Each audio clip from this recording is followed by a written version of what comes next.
The Torah says that the mouth was created before the hands, but most people use their hands their whole lives and forget that the greatest tool for transformation they possess sleeps in silence every night. Shalom, shalom. It's good to have you here. Before anything else, I want to ask you a question that seems simple but isn't. What was the last word you said out loud before going to sleep last night? Think. Was it a complaint about the day? Was it a worry about money? Was it a distracted "see you tomorrow" to someone? Or was it silence? The silence of someone who did not consciously choose what to plant in the last layer of the day. Kabbalistic tradition has a profound teaching about this specific moment, the minutes leading up to sleep. The sages called this moment Sha'ar Hashina, the gateway of sleep. And they taught that what is placed in this gateway determines in what state of consciousness the soul departs during the night, and in what state it returns in the morning. Today we are going to talk about a specific practice with a word in Hebrew that the Kabbalists used in this portal, repeated 9 times with precise intention, and about what tradition says this practice mobilizes in the spiritual realm over the following 72 hours. If this teaching is new to you, subscribe now and activate the bell. I bring this type of content every week, and let me know in the comments, do you have any ritual before sleeping? Or do you simply turn off the light and close your eyes? Let me tell you a parable that comes from my family's tradition. A story my grandmother used to tell when someone was going through a period of financial contraction and couldn't understand why. Imagine a Jewish woman living in a small town in Eastern Europe at the beginning of the last century. She had a fabric store with her husband. The business did well for seasons and poorly in others, in a fluctuation that seemed to have no logical explanation. The work was the same. The effort was the same. The clients were the same. One day, an older woman from the community, known for her wisdom, visited the store and chatted with her for a while. Before leaving, she said something seemingly strange. "Tell me what you say before you sleep." The merchant found the question odd, but answered honestly. "I keep thinking about the bills that haven't been settled, the stock that hasn't sold, about what could go wrong tomorrow." The wise woman said, "You spend 8 hours a night immersed in your fears, and then you wonder why they are so present during the day. What you plant at the portal of night, you harvest in the field of day." She then taught the merchant a simple practice, a word repeated with intention before sleeping, not as magic, as a deliberate guidance of consciousness at the moment when it is most permeable. This practice is what we will study today. Today you will discover 3 things. First, what Kabbalah teaches about the state of consciousness during sleep, and why the sages considered the hours of the night a time for spiritual work, not inactivity. Second, what is the central word in Hebrew of this practice, what it means in its deeper layers, and why the specific repetition of 9 times has a foundation in the Kabbalistic tradition. Third, the complete protocol of 72 hours, how to practice, when to practice, and what to observe throughout this period to recognize what the practice is mobilizing. Let's start with the foundation. In the Jewish tradition, sleep is not simply biological rest. The Talmud describes sleep as shishim bemita, a 60th of death. This may sound frightening, but the meaning is profound. During sleep, everyday consciousness withdraws and something deeper remains active. The Kabbalists extensively developed this concept, teaching that during sleep the soul ascends to receive spiritual impressions that it cannot receive during the waking state, when it is too busy with the physical world. The Zohar describes that each night the soul undergoes a process of cheshbon hanefesh, an accounting, a review.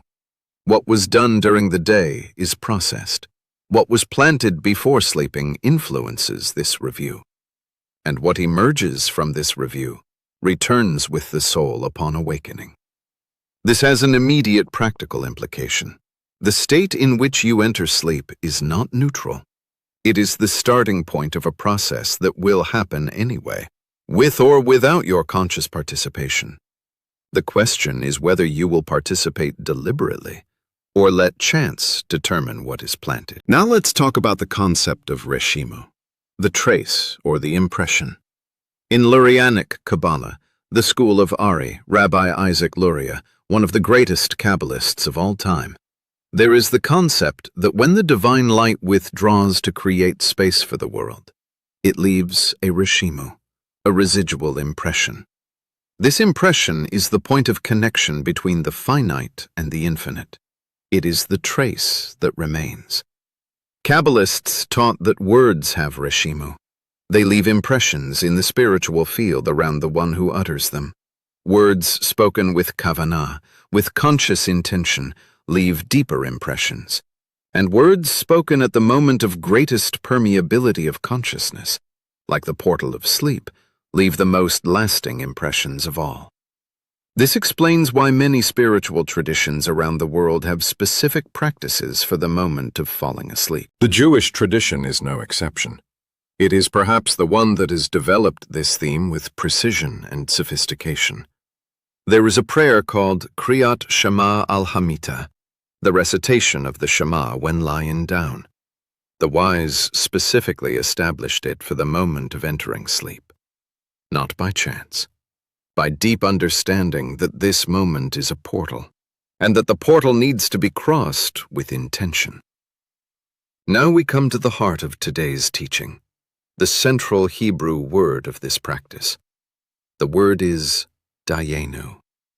You may know this word from Passover, from the Passover Seder, where it appears in a song that lists the blessings received by the people during the Exodus. After each blessing, the refrain repeats, Dayenu. It would be enough for us. It would already be sufficient. But within the Kabbalistic tradition, Dayenu carries layers that go far beyond the Passover song. It is an ontological statement, an affirmation about the nature of sufficiency. It says, what already exists is real. What has already been given is recognized. I am not empty. I have already received. In Kabbalah, the act of recognizing what already is, the deep hodah, is one of the most powerful mechanisms for opening to the Shefa. Because Shefa, like rain on the earth, flows more easily to where there is receptivity. And receptivity begins with the honest recognition of what is already present. When you lie down and your mind automatically goes to what is lacking, to what has not arrived, to what is not yet, you are directing your consciousness to the void. And the spiritual field, according to the wise, responds to that direction, not as punishment, as a mirror. When you deliberately plant the word dayenu, with intention, with breath, with presence, you are reorienting that field. You are telling your own internal system, there is sufficiency here. There is a foundation. There is something upon which more can be built. And why 9 times? The number 9 in Gematria, the Hebrew numerical system, corresponds to the letter Tet, which the Kabbalists associated with the concept of Tov, goodness, well. 9 is also the number that precedes 10, which is the completeness of the Sephirot, the 10 divine emanations described in the Zohar.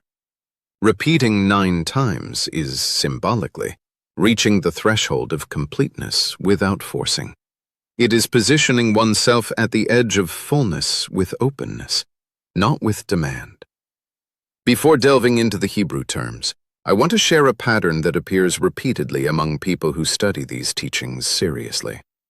Imagine someone like Sonia, a woman in her 50s, who spent decades in a cycle of intense work and financial results below expectations. When she was introduced to this type of practice, her first reaction was skeptical. Repeating a word before sleeping won't pay my bills. completely understandable, and completely true. The practice alone doesn't pay bills. But what she reported after a few weeks of consistent practice was not an unexpected bank deposit. It was something more subtle and fundamental. She began to sleep differently. She woke up with less anxiety, and with less anxiety, she made clearer decisions during the day. With clearer decisions, she began to see opportunities that had previously gone unnoticed because she was too busy managing fear. The chain of cause and effect is neither linear nor immediate, but it is real, and it begins at the portal of sleep. Now the fundamental Hebrew terms for this teaching. The first is Sha'ar Hashena, the portal of sleep. We have already mentioned it. It is the moment of transition between waking consciousness and the state of sleep. Kabbalists treated it as a sacred moment of crossing, not just a simple erasure of consciousness. The second is Neshama, the soul in its highest dimension. In Jewish tradition, the human being has different layers of the soul: Nefesh, Ruach, Neshama, Chaya, Yechida.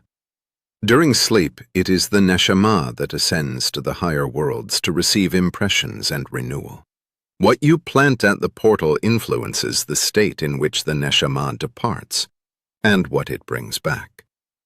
The third is Gematria, the system of numerical equivalents of Hebrew letters. Each letter has a numerical value, and words with the same numerical value are considered connected in deep meaning. Gematria is a tool for study, not for divination. It reveals layers of meaning that the text carries beyond the literal. The fourth is Tov, goodness. Well, good. The first time this word appears in the Torah is when the Eternal sees the light and calls it Tov, good. Kabbalists taught that Tov is one of the fundamental qualities of Shefa. Where there is recognition of Tov, of what is good, of what is already sufficient, the flow of more goodness finds an opening to arrive. And the fifth is Bitul, nullification of the ego, emptiness. In the context of today's practice, Bitul is the state that the conscious repetition of Dayenu cultivates, an emptiness of attachment to what is lacking, to create space for what may come. It is not resignation. It's the opposite. It's the posture of someone with open hands, not closed around what hasn't come. Now the complete protocol. This is what you will practice over the next 72 hours. 3 consecutive nights as a starting point, and then maintain it as a habit for 21 days. Step 1. Choose a bedtime that is the same for all 3 nights. Consistency in timing is Seder, and we already know that where there is Seder, the Shefa flows more easily. It doesn't have to be early. It needs to be intentional. Step 2. 30 minutes before that time, step away from screens. Not as a health rule, but as spiritual preparation. The Sha'ar Hashina needs to be crossed with awareness in a state of stillness, not in a state of information bombardment. Step 3. When you are lying down, with the light off, take 3 deep, slow breaths. As you inhale, imagine that you are receiving ore, light. As you exhale, imagine that you are releasing any tension from the day. Step 4. In a low voice, not in thought, in a real voice, even if whispered, say the word Dayenu. Pause. Breathe. Dayenu. Pause. Breathe. Repeat until you reach 9 times. With each repetition, bring to mind something different that already is, not what is lacking, what already exists. The breath, the ceiling, someone who loves you, a talent you have, a difficulty you have overcome. 9 things, 1 for each repetition. Step 5. After the 9th repetition, say in Portuguese, in a low voice, I am open to receive what the Eternal has prepared for me. Ken Yehi Ratzon, and sleep. Throughout the following 72 hours, not just at night, but during the day, pay attention to 3 types of signs. First, changes in the quality of your sleep and your state upon waking. Second, thoughts or ideas that come unexpectedly, especially in the early morning hours. This is often the moment when the neshama is delivering what it brought from the night. Third, small coincidences or opportunities that appear, not as a dramatic miracle, but as subtle openings that you may not have noticed before. Note what you observe, not to prove that it worked, to train your attention to recognize the shefa when it presents itself. About the resistance that will appear, and it will appear. The first resistance is forgetfulness. You will lie down tired and simply fall asleep without doing the practice. When that happens, and it's not if, it's when, don't treat it as a failure. Treat it as information. The tiredness was greater than the intention. The next day, adjust. Set a reminder. Do the practice before you are completely exhausted. The second resistance is cynicism. The voice that says, "This is childish. Repeating a word doesn't change anything." For that voice, I have no philosophical argument. I only have one question. Is what you were doing now before sleeping working? If so, don't change anything. If not, what do you have to lose by trying something different for 72 hours? The third resistance is impatience. After 1 or 2 nights, if there is no visible transformation, the temptation is to give up. But remember the principle of sulam, the ladder. You don't see the step moving. You just climb. The view changes with height, not with the effort of a single step. Today you learned that the portal of sleep is one of the moments of greatest spiritual permeability for human beings, and that what is planted in this portal determines in which field consciousness works during the night. You learned the word dayenu in its deep Kabbalistic layers and understood why the repetition of 9 times is rooted in tradition. You learned the 5 central terms, Sha'ar Hashina, Neshama, Gematria, Tov, and Bittul. And you now have a complete 72-hour protocol to start tonight. If you practice and notice something, the difference in sleep, an unexpected thought upon waking, a lightness that wasn't there before, I would love to hear. It doesn't have to be dramatic. It can simply be, I slept differently. That is already a sign that the sha'ar has been crossed with more awareness. Share in the comments. And now, before you go, I want to bless you. May the Eternal, HaKadosh Baruch Hu, guard your entrance into sleep and your exit from it.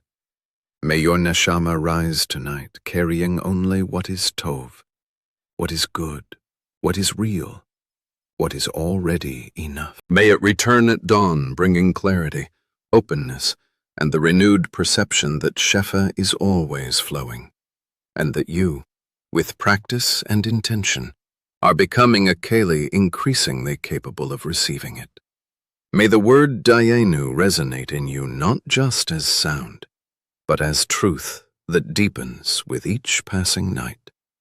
Ken Yehi Ratzon, so be it. Amen.